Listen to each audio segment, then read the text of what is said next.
And so, yes, I got a Moana doll. Obviously not the Disney Store version, this is the Hasbro version. And I'm going to take her out of the box now. Maybe.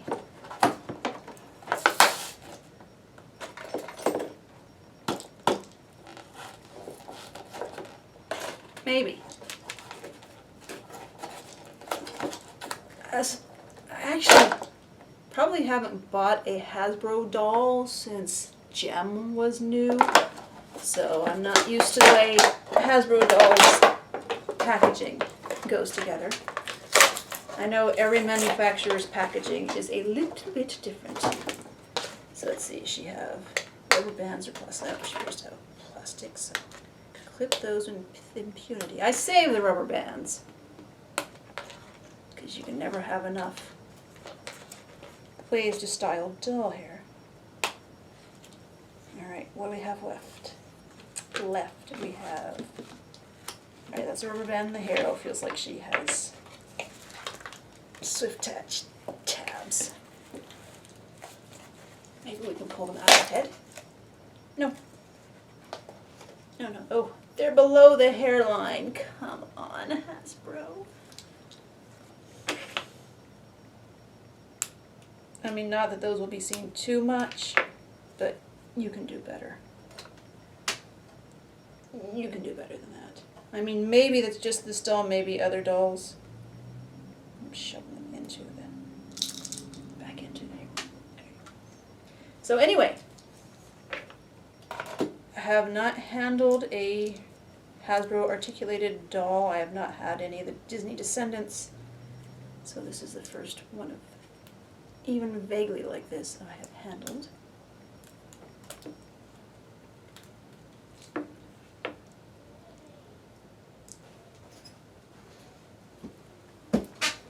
So like I said, I save the rubber bands. I also have to make sure that the cats don't play with them when they shouldn't be. So I'll just flip it over here for safekeeping. So yeah, let's see. Her hair rooting actually looks pretty good. I have not found any bare spots yet. Alright, well, here's a huge hole in the top of her head. I can see light shining through from the front. Shining through her skin tone and in her face. So that's a little weird, but her hair is well rooted. I don't know if washing it would make it look any softer. You can see how separated the curls are. It actually looks like that cheap polypropylene doll hair that comes in either the curls or braids that we all used in the 90s because there was nothing else. So, I can't tell if the oily feeling is because it's polypropylene or because it has something in it that needs to be washed out. I guess after I make this video I will wash her hair and find out. Let's see. So I'm not going to strip her now. Oh, there's some. Is that coming off of her skin or is that... No, I think that's in her plastic. I didn't notice that. I didn't try to pick I did try to not pick the worst doll, but I didn't try to pick the best doll either because kids will be playing with these. Hopefully lots of kids will be playing with these. But yeah, you can tell when the plastic was injected into the upper arm mold, there was something in it that was the wrong color.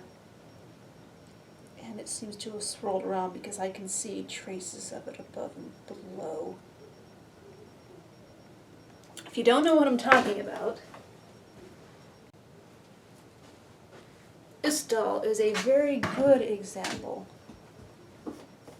Because when plastic gets squirted into the injection molds, if there's anything in it that's a slightly different color, it will start to show up in swirls. In this case, what this doll is, her base gray plastic has the metallic flakes in it, trying to make her silver, and I don't know if you can see in the video, the way, I mean, there's even texture. I can run my nails over it, even though I sanded this doll quite a bit, and I can feel the texture where the plastic, I mean, when it was in this end, it was, I guess, hotter, and it got squirted down into the fingers first, and so it filled in, but by the time it got up here, and that's, you can see the sprue mark on the back of her arm, which would be where the plastic got squirted into it, probably. Anyway, so it's really obvious on this doll. It's on her face too. I have pictures of this in my Flickr stream. Her name is Madame because she is a Madame Alexander doll. She was a Cirque du Soleil doll, I forget which one, and I guess the Cirque du Soleil character has silver body paint on. And I guess I'm getting distracted from Moana right now, but my theory is the Madame Alexander Doll Company said, well, we'll just make this doll out of silver plastic. And they did, and then they, did the whole production run and got to them and said, oh no, look at the faces, look at the arms, that looks terrible. So then they said, well, just paint them silver. So when I got this doll in a trade, somebody had bought her for the clothes, I believe, and the paint, silver paint on her was horrible. If you know what orange peel is, that's basically, I think it's when it's too humid or you're putting on too heavily. The paint was all orange peel. It was terrible and it was drippy. It was just bad. But since she's hard plastic, I sanded all the paint off, and that gave me a chance to sand the seams, which the seams are really terrible on this doll too. They didn't line up in the front and the back of the arm, and I'm not going to strip her down, but you can tell the way they made this doll is they had like modular chest sizes with a piece that could be popped in and out of the molds to change the chest size. So there was a big rectangle around the chest where the mold had the, the slight outline in it, and so the plastic with its silver flakes in it very clearly delineated where that piece went. But I sanded that all down, and I think she's a nicely spooky character. That's why I gave her these black, I'm getting caught by Barbies, gave her these black bead eyes. And yeah, that's one of my small collection of Madame Alexander dolls who are not being played with the way Madame Alexander intended. And she's covered in cat hair. This is a dress, by the way, getting even farther diverted. My aunt made this dress for me when I was little. She made actually a bunch of Barbie dresses, and none of them fit Barbie. I was able to put them on Skipper, and then when I got a little older, and I started to get dangerous, the other ones she made were made from variegated, and this is crocheted, variegated crochet. It's not called yarn. I don't crochet. And I liked the variegated ones more because they were a little more rock and roll punk. So I cut them apart to make the skirts and tops and things to fit my gem dolls.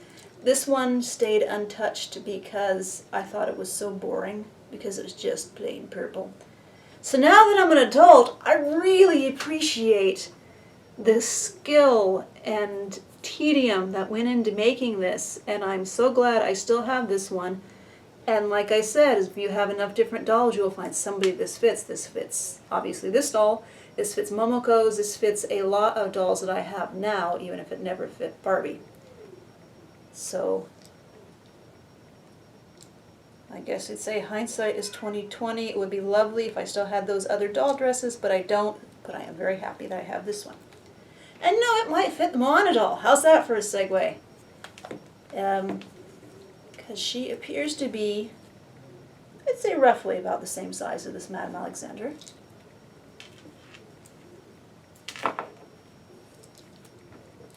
So, anyway, yes, something in her arm plastic swirled in there when she was made. And I can see the track above and below where it got cat. This time it was this cat, not Chip, Casey. Casey does not enjoy me picking her up and holding her and putting her in videos. She just wants to know what's going on. So yeah, that's how many minutes have I spent just talking about her upper arm. Let's see, and there's places where the sprue got cut off that could stand to be sanded, and I can see the swirls in the plastic here. It's different texture. And maybe I'm being harsh on this because I'm not a huge fan of Hasbro. Yeah, there's a swirl of slightly different color in this arm. So I'll try to get photos of those. I'm not sure that I'll be able to show them well. Her top is not securely fastened. I am really amused by this skirt because it's just printed. It's definitely not bark cloth and grass. So yeah, I'm trying to get her legs straight. And there's her legs straight. I will say that she has a nice right hand. It looks like she can probably hold something. And her left hand is very cute. The way the little finger is a little off playing with the rest of the fingers. Her right hand is kind of like that too. So yeah, she does have cute hands. I can be not necessarily picky about doll hand sculpts, but critical of them. Like for a while, Mattel was making some really ugly hands for Barbie, but Ken's hands they were making were cute. So I do check out a doll's hands, and even though she lacks wrist articulation, her hands are cute. So I know if I want to put work into it, could articulate these hands on the wrist, but I don't think I'm going to, not at least until I get another one of these dolls to mess with. You know, I'll be watching the thrift tables in the next few years. Anyway, okay. So she's got a 90-degree bend on the arms. That's pretty good. Can do more, but a lot of fashion dolls with articulated arms don't even get that much. And see, how about her? Yep, same with her legs, 90 degrees on the knees. And they spin as well as bend, and I can see the plastic swirling around in this leg too. And the sprue definitely needs some work, and these are slightly soft plastic too, which always makes scraping down the seams a little bit more challenging. And try not to get glued here.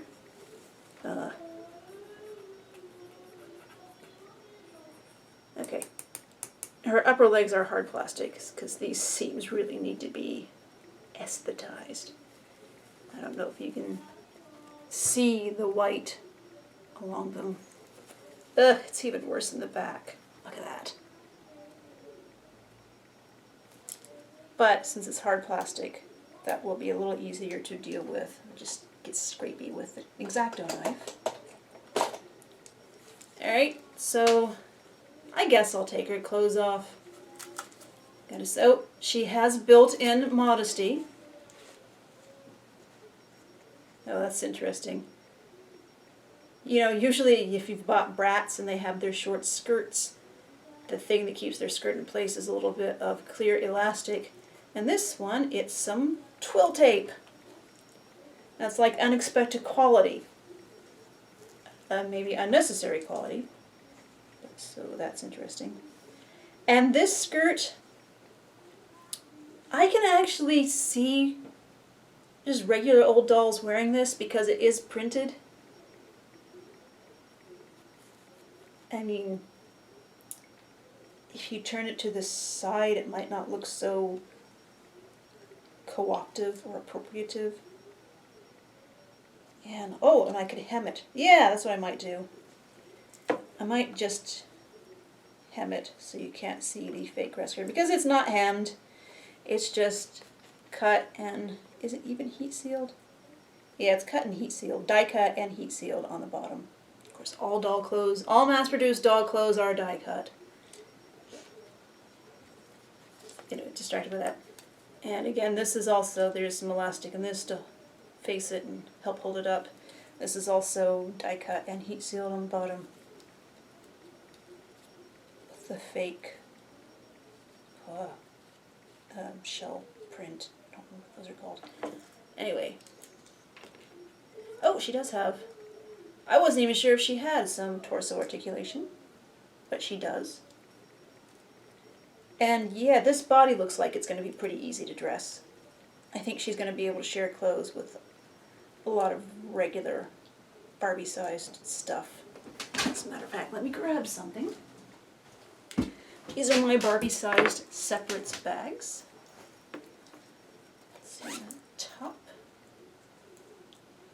trying to find something mass-produced, not something that I made.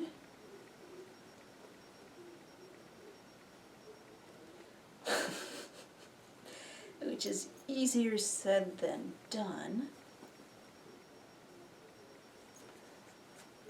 Well, yeah, this will be like a dress on her though, because even though I think she's about as wide around as a Barbie, she is shorter. Hold on, I'll compare her to one of the modern dolls on my desk after I get her dressed.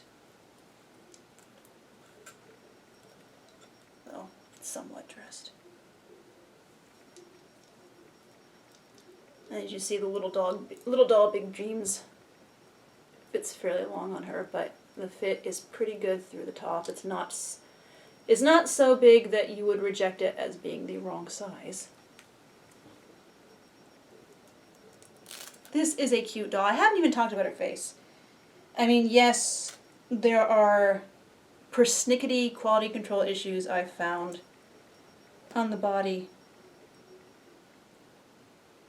I mean, the only thing I will probably change on her face paint initially is that her pupils are oval, which is not a good look. So the least I will do to her is paint her pupils so they're actually round. But I might repaint her completely because, again, as I said, I'm accepting celebrity and character dolls for their sculpt, but not necessarily as that character. So I will probably repaint her to be a person who is not Moana. And I showed my husband the previews that have been released so far for Moana. He had not seen them because Disney. Well, not Disney. His disappointment in Finding Nemo, and he's seen enough animated movies. He doesn't mind watching animated movies, but he's seen enough animated movies to make him distrustful of animated movies in general. So I showed him the Moana preview, and he said, that actually looks good. We asked the child if he thought it looked like it was fun, and he pretended like he wasn't watching, which is a thing he does. The more interested he is in something that's not his idea, the more he pretends that he's not watching. But then he smiles in a way that you know he is. We'll let go over her hands. It's another reason I could go for giving her articulation on the wrist, is because the hands might be a limitation in clothes for her. Pretty much anything short-sleeved is probably going to fit. Long-sleeved is going to become a struggle.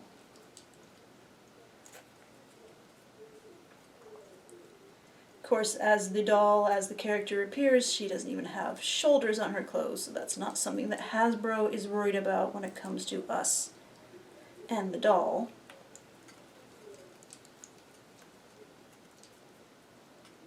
So, Barbie ballerina top, I think. It's not super snug, but it's not a bad fit.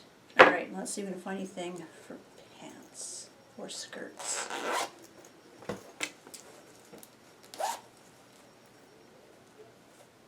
Well, this was laying right on top.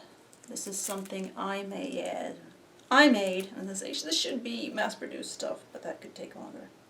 This is something I made for a modern bodied Barbie.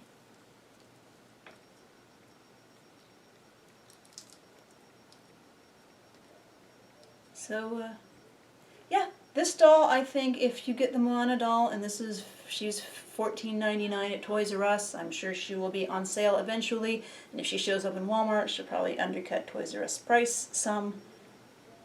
So, as far as clothes, you're not going to have a problem. Shoes, I will look around my doll shoes. So I have a few boxes of doll shoes and see what I can find. But the rest of her is very cute and relatively easily dressable. So that's my doll week. Next week, hopefully I will have a final version of the jumpsuit. Oh, I was going to compare. Let's see, this Liv doll does have platform shoes on. So you see, Moana's significantly shorter than, see, this Liv doll body does not have much of a platform. And the old Barbie body. Disney gals. Girls, gals, dolls. Yeah, I've been talking a lot. See you next week. Hopefully I'll have the jumpsuit pattern to share. Bye.